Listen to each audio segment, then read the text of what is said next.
दोस्तों, अगर आप पीएफ के मेंबर हैं और आपको अपनी डेट ऑफ बर्थ ठीक करनी है तो मैं आपको ऑनलाइन वाला तरीका बता रहा हूं, और अगर आप ऑनलाइन ठीक नहीं कर पा रहे हैं तो ऑफलाइन वाला तरीका भी बताऊंगा। मैं जो आपको ज्ञान दे रहा हूं वो ऐसा कोई थ्योरी वाला या किसी की वीडियो को देख के नहीं है। मैं पीएफ का काम करता हूं, इसलिए मैं आपको प्रैक्टिकली चीज़ें समझा रहा हूं। तो आप यहाँ स्क्रीन पे सबसे पहले देख लीजिए, यहाँ पे कुछ लिखा हुआ है। यहाँ ये लिखा हुआ है कि जो आपकी डेट है उसका डिफरेंस जो है वो मोर देन 3 ईयर है, तो आपको ये डॉक्यूमेंट लगाने पड़ते हैं। तो ये क्या बात कह रहा है वो समझने से पहले हम जीरो से समझते हैं कि अगर आपको कुछ नहीं पता है तो आप कैसे समझोगे। तो समझो ये बात कि अगर आपको ऑनलाइन अपना करेक्शन करना है तो आपके पास आपका यूएन नंबर और उसका पासवर्ड होना चाहिए। अब यूएन नंबर पासवर्ड आपका तभी होगा जब आपका आधार कार्ड लिंक होगा। तो ऑनलाइन में आप अपना डेट ऑफ बर्थ तभी ठीक कर सकते हो जब आपका यूएन पासवर्ड हो और उसके अंदर आपका आधार कार्ड लगा हो। तो भाई अगर आधार कार्ड लगा होगा तो फिर हम डेट ऑफ बर्थ की करेक्शन की बात कहाँ से आएगी। तो वो तब आती है जब किसी का यूएन पासवर्ड लगा हो और आधार कार्ड भी लगा हो, लेकिन वो बाद में अपना आधार कार्ड करेक्शन कर ले। तो अगर वो करेक्शन कर लेता है तो फिर उसका आधार कार्ड में चेंज हो जाता है। फिर उसको अगर अपना फॉर्म भरना है तो उसको करेक्शन करनी पड़ती है अपने पीएफ रिकॉर्ड के अंदर। तो करेक्शन कैसे करेगा? करेक्शन करने के लिए उसको जाना पड़ेगा मैनेज में, बेसिक डिटेल में। बेसिक डिटेल में आप देख लीजिए, आपका आधार कार्ड तो यहाँ अपडेटेड है। अब आप यहाँ क्या करेंगे, अपना नाम, अपना डेट ऑफ बर्थ और यहाँ पे जेंडर करके अपडेट की रिक्वेस्ट लगाएंगे। क्या यहाँ पे ऐसा कोई एग्जांपल है? हाँ देखो, यहाँ पे नीचे ये करेक्शन करी गई है और ये अप्रूव भी करी गई है। तो नेम में करेक्शन हुई थी। अब मैं यहाँ जो आपको बता रहा हूँ ये आपको और कहीं नहीं पता लगेगा। तो यहाँ पे जो नियम है वो समझ लीजिए। नियम ये है कि अगर 3 साल से कम का डिफरेंस है तो आपको डॉक्यूमेंट के नाम पे सिर्फ आधार कार्ड लगाना है, लेकिन अगर 3 साल से ज़्यादा का डिफरेंस है तो आपको ये सारे डॉक्यूमेंट में से कुछ एक डॉक्यूमेंट लगाने पड़ेंगे। मैं आपको दोबारा पढ़ के समझा देता हूँ। ये कह रहा है कि भाई साहब, जो आपका आधार कार्ड और पीएफ के अंदर डिफरेंस है ना, वो 3 साल से ज़्यादा का आप बता रहे हो, इसकी वजह से आपको इनमें से कोई एक डॉक्यूमेंट देना पड़ेगा। क्या लिखा गया है? PDF file of any of the following document. Any of the following मतलब कि इनमें से कोई एक डॉक्यूमेंट देना है। आप चाहें तो एक से ज़्यादा डॉक्यूमेंट भी लगा सकते हैं। इसमें क्या क्या डॉक्यूमेंट है? सबसे पहले डेट ऑफ बर्थ का सर्टिफिकेट, मतलब आपकी पैदाइश का जो डेट ऑफ बर्थ का वो होता है, पैदाइश वाला सर्टिफिकेट, वो आप बनवा सकते हैं अगर आपके पास ना हो तो। और या फिर आपके पास जो 10th का डॉक्यूमेंट है, 10th का आपका सर्टिफिकेट है जिसपे आपका नाम, आपका फादर नेम, आपका डेट ऑफ बर्थ, ये 3 चीज़ें साफ साफ नज़र आनी चाहिए। तो आपका 10th का डॉक्यूमेंट चलेगा। क्या 8th का चल सकता है? नहीं जी, 8th का नहीं चलेगा। 9th का चलेगा? नहीं, 9th का नहीं चलेगा। तो अगर आप 10th पास नहीं है तो आपको जन्म प्रमाण पत्र बनाना पड़ेगा। इसके अलावा और कोई ऑप्शन नहीं है। नेक्स्ट पॉइंट हमारा होता है जो काम का ज़्यादा होता है, वो होता है पासपोर्ट। आप पासपोर्ट बना सकते हैं अपना। पासपोर्ट पे जो आपकी डेट ऑफ बर्थ लिखी होगी वो एक वैलिड डॉक्यूमेंट माना जाएगा। अगर आपके पास डेट ऑफ बर्थ का सर्टिफिकेट भी नहीं है, आप 10th पास भी नहीं है, तो आप पासपोर्ट लगा सकते हैं। पासपोर्ट पे आपका नाम, आपका फादर नेम और आपका डेट ऑफ बर्थ देखा जाएगा। ठीक है, तो ये सारे डॉक्यूमेंट आप समझ गए। बाकी जो डॉक्यूमेंट है वो काम के नहीं है, वो आप इग्नोर कर सकते हैं। यहाँ पे ये जो डॉक्यूमेंट्स हैं ये कहाँ मिलते हैं, कैसे मिलते हैं, इसके बारे में कोई डिटेल नहीं है। Other reliable document issued by government department. अब ये क्या मतलब बनेगा इसका? इससे कोई मतलब नहीं है। ठीक है, क्या हमारा वोटर आईडी चलेगा? नहीं जी, वोटर आईडी नहीं चलता है। तो ये अदर, एनी अदर करके कह दिया, लेकिन इसके बारे में बताया नहीं कि एनी अदर का मतलब क्या है। एनी अदर पता है तो लिख देता। ठीक है, अब मान लो कि 3 साल से कम है तो आपको यहाँ कुछ भी नहीं करना पड़ेगा, आपको कोई डॉक्यूमेंट नहीं लगाना पड़ेगा। आपका बिना किसी डॉक्यूमेंट के, जैसे आप यहाँ देख रहे हैं, कोई डॉक्यूमेंट नहीं लगाया गया है और यहाँ पे बिना डॉक्यूमेंट के ही यहाँ करेक्शन हो जाएगी। जब आप ऑनलाइन लगाओगे तो सबसे पहले एम्प्लॉयर के पास जाएगा, एम्प्लॉयर से एक्सेप्ट होने के बाद फिर पीएफ ऑफिस में जाएगा। तो आपको यहाँ नज़र आएगा स्टेटस में कि अभी एम्प्लॉयर के पास पेंडिंग है, उसके बाद पीएफ ऑफिस के पास पेंडिंग है। तो ये तरीका तो हो गया ऑनलाइन तरीका।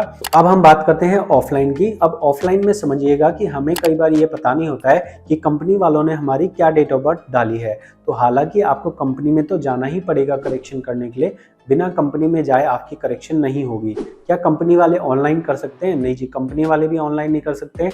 अगर कंपनी ने आपकी डेट ऑफ बर्थ गलत डाल दी है तो उसको करेक्शन करने के लिए आपको ऑफलाइन फॉर्म भरना ही पड़ेगा, जॉइंट डिक्लेरेशन फॉर्म, ठीक है। लेकिन अगर आपको जानना हो कि कंपनी वालों ने क्या मेरी डेट ऑफ बर्थ डाल दी है, तो उसके लिए एक जुगाड़ मेथड है जिसे बोला जाता है IW पोर्टल।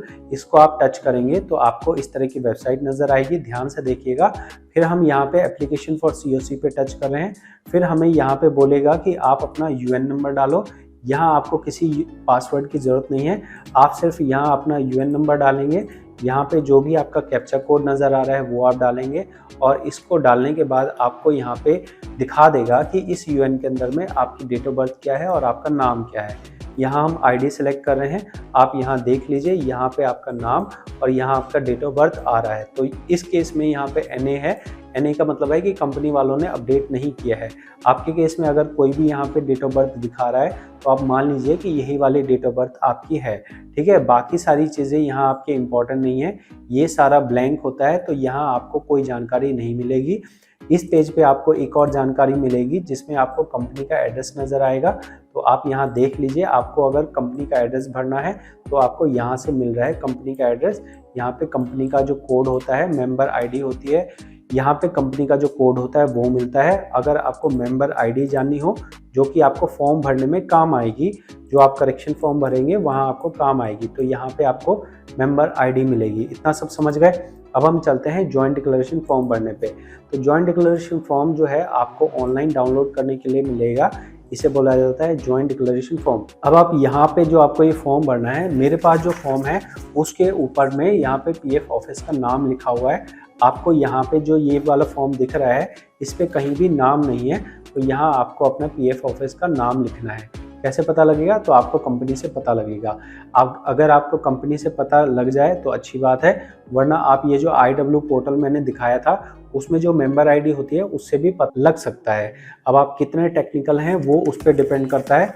मैं फ़िलहाल यहाँ पे आपको ये बता रहा हूँ कि आपको जो समझना है उसको खाली छोड़ दीजिए, क्योंकि अल्टीमेटली आपको PF ऑफिस में जाना ही है और अपनी कंपनी के पास जाना ही है, तो वहाँ पे जाके आप जो चीज़ें मिसिंग हैं वो आप भर सकते हैं, ठीक है। फिर हम आगे चलें, आगे मैं आपको दिखा रहा हूँ प्रैक्टिकली कि आपको यहाँ पे क्या क्या भरना है। तो ऊपर जो डेट है वो तो आप भर ही लेंगे, उसमें बताने जैसा कुछ नहीं है।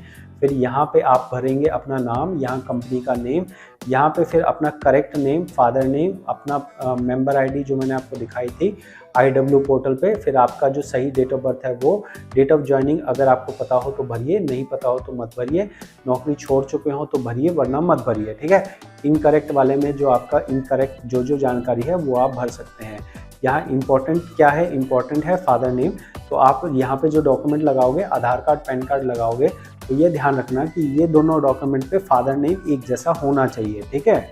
अगर फादर नेम एक जैसा ना हो तो सबसे पहले देखो भाई, जो मैं कह रहा हूँ ना, ये प्रैक्टिकल नॉलेज बता रहा हूँ, ये आपको कहीं यूट्यूब पे नहीं मिलेगा। सबसे पहले फादर नेम, कोई भी करेक्शन करने से पहले ये पता करना कि आपकी कंपनी में फादर नेम क्या है, ठीक है। पहले देखना कंपनी में फादर नेम क्या है, फिर अगर आप 10th पास हो तो 10th में देखना कि फादर नेम क्या है।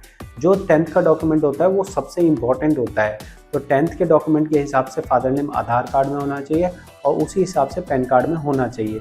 सारे तीनों डॉक्यूमेंट में फादर नेम एक जैसा हो तो ही आपको यहाँ पे फादर नेम मेंशन करना है, समझ गए। अब हम कहाँ जाएंगे? अब हम नीचे चलेंगे। नीचे चल के हमारे को ये वाली लाइन इग्नोर करनी है, ये गलत लिखा हुआ है, जो एक्चुअल फॉर्म है उसमें ऐसा नहीं है, ठीक है। तो ये आपको इग्नोर करना है, काटने की जरूरत नहीं है, इसको ऐसे ही खाली छोड़ दीजिए।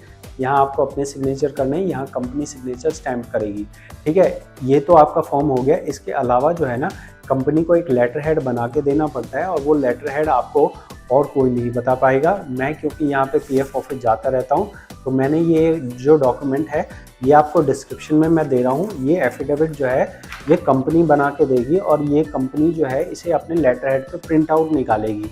इसको भरना है और कंपनी को लेटर हेड पे प्रिंट आउट निकालना है, ठीक है। ये एफिडेविट किस तरह से बनेगा मैं आपको दिखा रहा हूँ।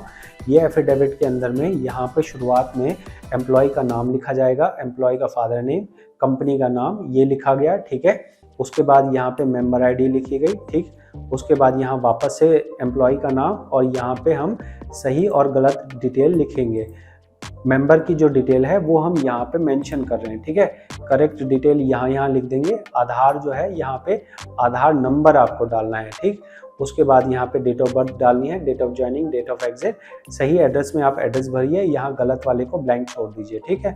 फिर हम नीचे चल रहे हैं। यहाँ पे हमें क्या भरना है, यहाँ हमें एम्प्लॉय की डिटेल भरनी है, मतलब आप जो कर्मचारी हैं उसकी डिटेल। तो यहाँ पे कर्मचारी का नाम, कर्मचारी ने कब ज्वाइन किया, अगर वो अभी तक नौकरी कर रहा है तो यहाँ पे लिखा जाएगा टिल डेट। टिल डेट जैसे यहाँ लिखा है तो यहाँ पे टिल डेट लिखा जाएगा। अगर नौकरी छोड़ चुका है तो यहाँ पे एग्जिट डेट लिखी जाएगी, समझ गए।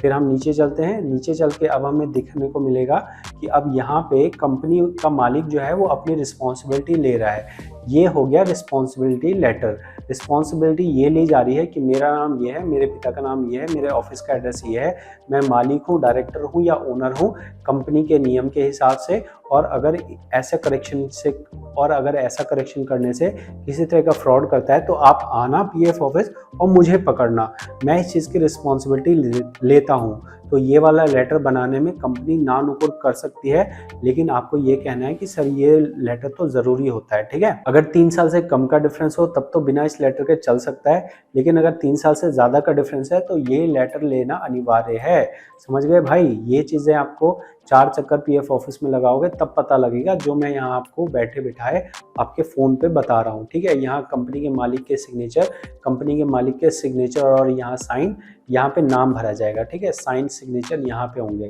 गोल वाली स्टैंप लगेगी, ठीक है जी, गोल वाली स्टैंप लगेगी और साइन ऐसे करके किए जाएंगे। ये हो गया। साथ में ही आपको क्या करना है, अभी रुको जरा, इतना आसान नहीं है। यहाँ पे अगला डॉक्यूमेंट जो है वो फॉर्म नंबर 5 फॉर्म नंबर 10 है। फॉर्म नंबर 5 फॉर्म नंबर 10 कैसे भरना है, यहाँ कंपनी का नाम, एड्रेस, कंपनी का कोड, यहाँ पे आपका नाम, फादर नेम, एज, आपका जेंडर, आपकी डेट ऑफ ज्वाइनिंग, यहाँ कुछ नहीं भरना है, ठीक है। अगर आप नौकरी छोड़ चुके हैं तो फॉर्म नंबर 10 आपको भरना है। ये सारी चीज़ें कंपनी को आती हैं। अगर कंपनी को ना आती हो तो आप ये वीडियो कंपनी को दिखाइए ताकि कंपनी वाले को आइडिया लग जाएगा, ठीक है। कंपनी का नाम, उसका एड्रेस, फिर कंपनी का जो एम्प्लॉयर का पोर्टल हो, एम्प्लॉयर का आईडी होता है वो, फिर आपका जो एम्प्लॉय नंबर होता है वो, साथ में ही आपका नाम, father name, date of living, आपने किस रीज़न से छोड़ा है। अगर मान लो नॉर्मल आपने छोड़ा है तो उसे शॉर्ट सर्विस कहते हैं, शॉर्ट सर्विस, ठीक है। शॉर्ट सर्विस आपको लिखना है, रिमार्क में कुछ नहीं लिखना है। यहाँ पे फिर कंपनी अपना नाम सिग्नेचर कर देगी और यहाँ पे डेट में, जिस डेट में ये साइन करी है वो कर देगी। क्या ये फॉर्म मैंने कभी भरा है? हाँ, हज़ारों बार भरा है, हज़ारों नहीं सैकड़ों बार भरा है। ये जनरली ऑफलाइन वाला काम मैं करता नहीं, क्योंकि इसमें कौन बार बार पीएफ ऑफिस में चक्कर लगाता रहे। तो यहाँ आप देख रहे हैं फॉर्म नंबर 5 फॉर्म नंबर 10 भराया है और ये फॉर्म भर के हमने ये काम करवाया था, जो भी एक अंकल थे उनका काम करवाया था। तो इस तरह से हमने क्या जाना, इस तरह से हमने ये जाना कि अगर हमें अपना डेट ऑफ बर्थ ठीक करना है तो हमें क्या क्या चीज़ें हमें चाहिए होती हैं। मैं आपको एक बार समराइज करता हूँ।